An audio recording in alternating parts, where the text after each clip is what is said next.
it's me, Elsa. Okay, so I'm really excited because me and my mom, we just did this really cool science experiment.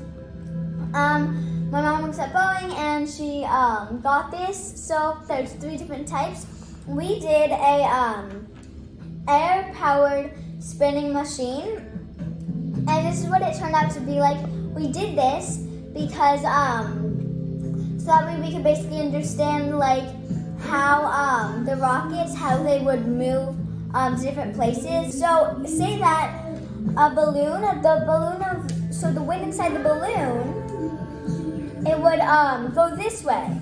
But since it's pushing the balloon to go this way, it would fly this way. And that's basically what the rocket's like. The air, it blows to one side and then it goes to the opposite side of what the air's like. My mom would show an example. Ready? 1, 2, 3. Woo! That barely did anything because there was not enough air. There wasn't really that much air, right?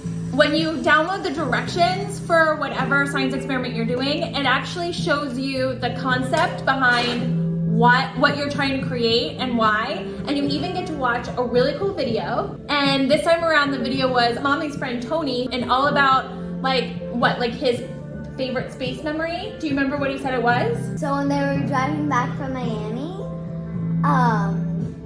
he saw this shuttle go up into space, and he didn't really know what it was, but he always remembered that day. Yeah, and it inspired him, right? And now he works for the Starliner, which is the spaceship that Mommy works for.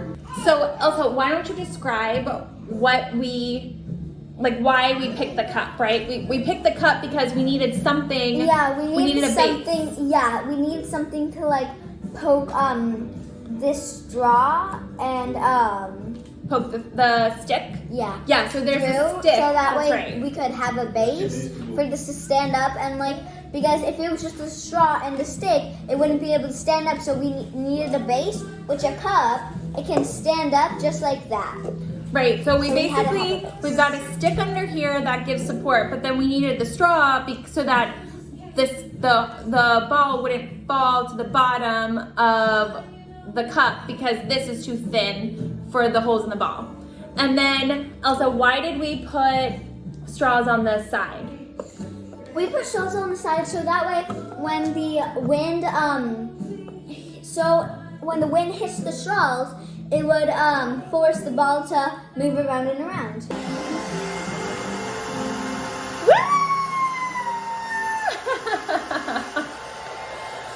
Let's try it. Whoa! It catches the wind, and that's why we chose it.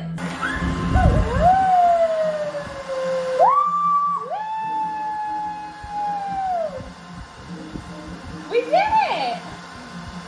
So that is our air-powered spinning machine. Thanks Boeing, thanks FutureU. We had a really good time. There's gonna be more videos just like this of the two other kits that we just got. See you later. Bye.